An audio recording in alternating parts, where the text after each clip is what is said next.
Bueno, y aquí continuamos en esta conmemoración de los 201 años de independencia patria. Un día pues muy importante para los hondureños y es bueno también refrescar un poquito la historia. En estos momentos pues es la era moderna que se conmemora la lucha de muchos hondureños que en ese momento consideraron que era lo más importante y lo más oportuno para nuestras naciones.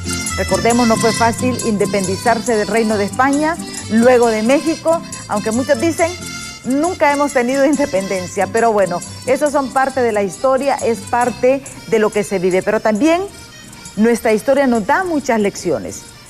Aquí tenemos como invitado a Arnulfo Ramírez de la Costa, él es historiador y profesor de la Universidad Nacional Autónoma de Honduras, con quien vamos a conversar y vamos a mantener las señales en vivo de lo que está ocurriendo justamente en los diferentes puntos del país, con esta transmisión especial que el grupo BTV ha preparado para ustedes. Muchísimas gracias, Arnulfo, por estar nuevamente con nosotros aquí en BTV, en esta gran transmisión del grupo Albavisión.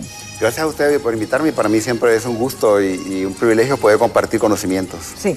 Que, mire, la gente critica y dice no debemos celebrar la independencia. Yo digo, hay que conmemorar las luchas que muchos hondureños consideraron oportunas en determinados momentos de crisis del país. Definitivamente, porque el hecho histórico no se puede negar, ¿no?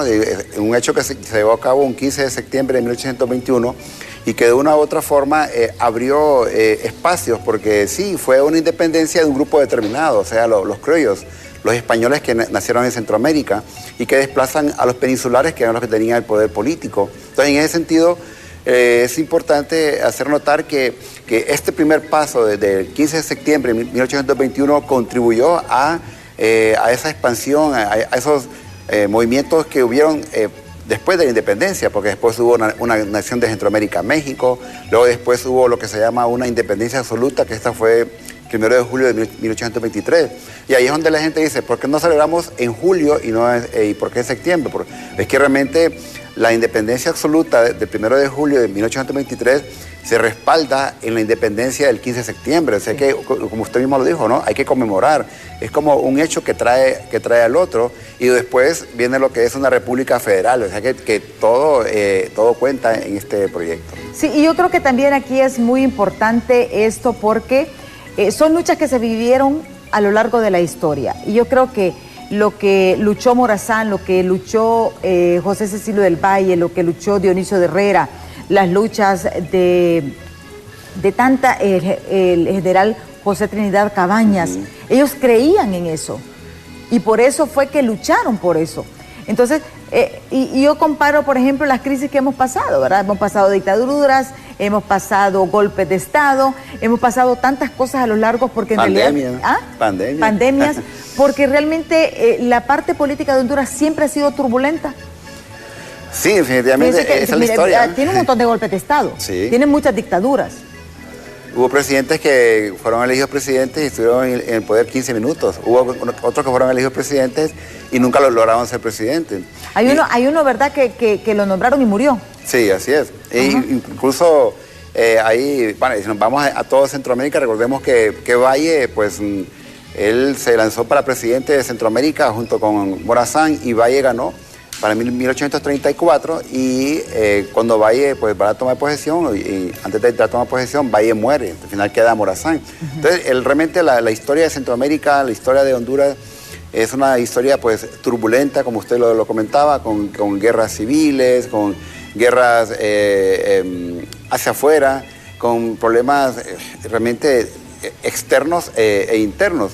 Pero creo que esa es la gran lucha de los hondureños y los centroamericanos que hemos sabido salir adelante. Sí. ¿Qué tan violento ha sido el hondureño a lo largo de la historia? Hablamos de luchas, de guerras civiles y cosas que nosotros creemos que no pasaron, ¿verdad? Sí. A veces dicen el hondureño es tranquilo, el hondureño no se mete en nada, el hondureño le vale todo y eso es lo que uno expresa, pero realmente a lo largo de la historia vemos algo diferente. No, realmente las guerras civiles han marcado de una u otra forma nuestra historia, sobre todo a partir de inicios del siglo XX, casi se fue dando una gran cantidad de guerras civiles, a tal punto que ni siquiera teníamos, por así decirlo, un himno nacional, porque el himno nacional se gestó previo a la aprobación del himno para 1915 hubo una gran cantidad de guerras civiles, más del 65% pues eran puras guerras civiles en Honduras. Entonces ha sido un país bastante aguerrido, vamos a llamarlo así, porque el problema aquí se ha dado siempre en grupos conservadores y grupos liberales. Entonces esa ha sido la lucha constante por el poder, ¿no? Y hasta el punto que pues se han impuesto algunos años tras años, como usted lo comentaba, dictaduras, y que esto pues el hondureño del común, el hondureño que vive entre montañas, es muy consciente, y muchas de nuestras guerras civiles que han dado, tanto en las ciudades, también se han dado en las diferentes aldeas y pueblos, ¿no? Sí.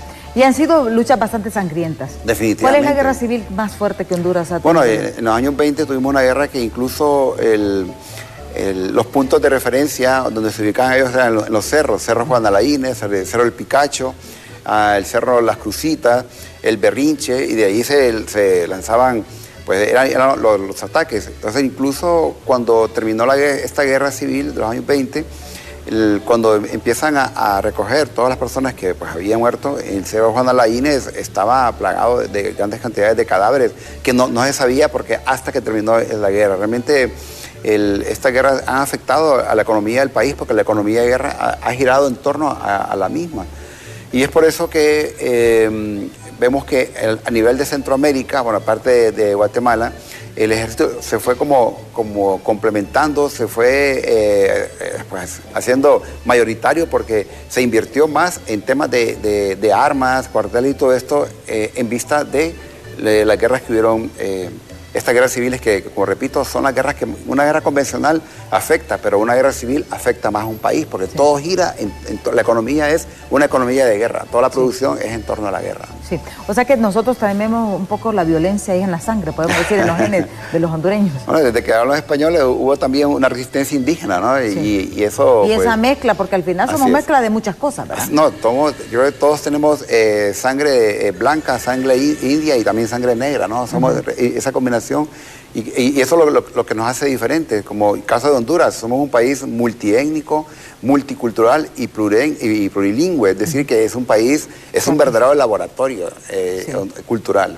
Y esa es parte de la riqueza y la idiosincrasia que nosotros tenemos como país y que muchas veces no valoramos. Yo miraba un poquito, por ejemplo, cuando estábamos trabajando lo de independencia, el hecho de que, por ejemplo, se hablen varias lenguas. Y no es que se hablen, eran idiomas en ese momento, pues, porque eran regiones. Los Pech, los Tahuaca, los Tarifuna, y han sobrevivido tantos años. Imagínense los lencas, por ejemplo. Los lencas estuvieron antes de los mayas. Ve, antes de la Avenida de la Conquista. Así es. Y también antes de los mayas. Y antes de los mayas. Sí. O sea, y aún, mire, es una raza, vamos a decir, bastante fuerte. Porque aún mantiene sus condiciones, aún mantiene hasta su fisonomía. El lenca se distingue del resto de los hondureños comunes. Y es que esta población, este grupo étnico lenca, algo interesante es que cuando llegan los españoles, los españoles llegan e imponen una religión. Ellos tenían su religión propia, pero se da lo que se conoce como un sincretismo religioso, es decir, se unen elementos de la religión católica con elementos de la religión de estos grupos, en caso de los lencas. Entonces ellos, para poder sobrevivir, casi que vamos a decirlo entre comillas, hacen una especie de una transacción, ¿verdad?, para evitar que su cultura sea destruida. Y por eso vemos que en algunas zonas, sobre todo de lencas, el oficio religioso es diferente al oficio religioso en las ciudades, porque hay implementos o se unen algunos elementos de la población lenca. Creo que eso fue lo que los hizo sobrevivir. Y algo interesante es que todavía mantenemos algunas palabras que ellos utilizaban, porque lastimosamente el idioma lenca pues prácticamente se ha ido perdiendo. Pero hay algunas palabras que utilizamos. Si yo le dijera a alguien, por ejemplo, ¿cómo se llaman esas hormigas que se comen las flores en la noche? Entonces, inmediatamente nosotros decimos, son popo, ¿eh? Pero si usted le dice a un alemán, a un español o a cualquier otro país, un sopopo, no entiende, porque son palabras que, pues, lencas, que provienen de este grupo. Aunque se ha perdido su idioma, pero se han mantenido todavía algunas palabras, como el caso de huacal, que es utilizado básicamente por ellos, ¿no? Sí, y aquí, como les digo, son cosas, y esa es parte de nuestra riqueza, es parte de nuestra cultura. Aquí estamos viendo también simultáneamente imágenes para los que nos sintonizan a través de la televisión y de la radio. Les decimos, estamos viendo imágenes simultáneamente de los desfiles, de cómo se están realizando los desfiles. Todavía no han iniciado, pero estamos llevándole estas imágenes previas. Estas son imágenes de San Pedro Sula. Mire, los sanpedranos han salido y esa es parte de ese fervor patriótico. Por ejemplo, la costa norte ha sido, en tiempo de la colonización, de la conquista, Tegucigalpa libró muchas batallas. Tenemos monumentos como por ejemplo la Batalla de la Trinidad y varias cuestiones.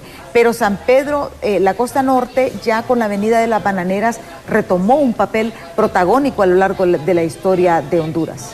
Sí, incluso las primeras ciudades que fundan los españoles son zonas costeras. El caso de Omoa, Trujillo, es allí. Eran casi puertos. Exactamente, y es porque a ellos lo que les interesaba era el pase por el Mar Caribe, porque ahí por ahí pasaba todo el comercio.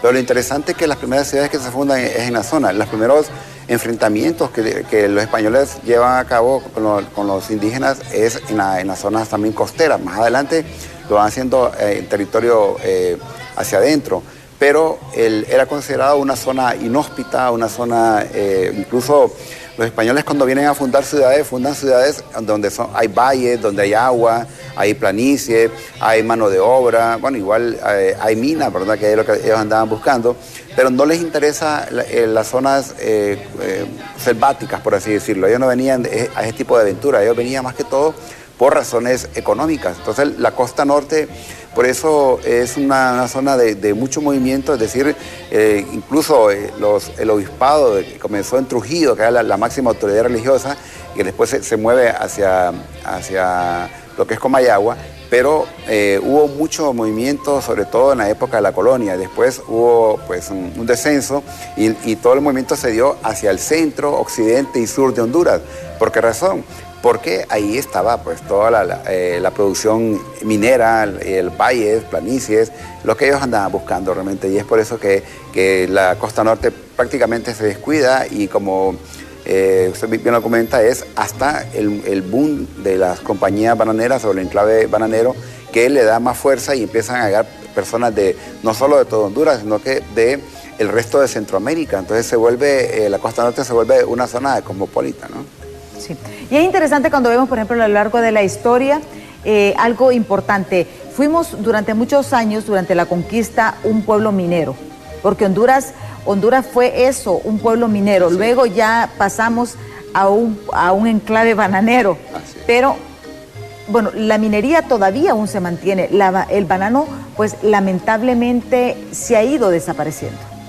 Así es, realmente la parte minera fue como uno de los móviles que motivó a los españoles a venir a estas tierras, ¿no? Y es por eso que muchas ciudades se fundaron en relación al tema minero. El caso de Tegucigalpa, ¿no? Tegucigalpa fue fundado como un pueblo minero, es decir, encontraban una mina ahí por Loarque, ahí un poblado. Encontraban una mina por la zona del Pedregal, otro poblado. Encontraban una mina ahí por Comayagüela, el otro poblado. Entonces se fue formando de minas en minas, se llamaban denuncias de minas, y así comenzó. Entonces hay muchos lugares, no solo Tegucigalpa, ¿no? Y también tenemos lugares como Cusco en América del Sur, sí, un pueblo minero, ¿no? Igual en México, es decir, responden a lo que se llama a un diseño de una planta minera. Diferente pasa en el caso de Comayagua, que ya es una ciudad pensada. Cuando se funda Comayagua se dice una ciudad equidistante al mar, el Pacífico y al Caribe. Entonces son ciudades planeadas, son planificadas. Entonces la parte minera fue como el motor principal económico que tenían los españoles para ese entonces. Incluso crean lo que se llama el Real de Minas, sí, que son las minas que pertenecen al rey, ¿verdad? Y ni siquiera las conocía, pero sí sabía de esa ganancia. Y hay todo un circuito, ¿no? Es lo que es Santa Lucía, lo que es Valle de Ángeles. Y por eso es que vemos aquí que hay tanto hundimiento también, porque aquí hay mucha mina, mucha perforación. Fíjese que a mí, Arnulfo, hay algo que a mí siempre me ha llamado poderosamente la atención, y es la mina del Corpus. Mire, la mina del Corpus tiene una historia increíble. Ahí fue yo leí un poquito y por ejemplo, cuando la descubrieron, las pepitas eran tan grandes que se emocionaron realmente el rey y mandó un auditor específicamente para esa mina. Y esa mina, imagínese usted, todavía está produciendo oro. Definitivamente, ¿no? Han pasado 500 años y todavía está produciendo, generando oro. Imagínense qué riqueza la que tenemos los hondureños.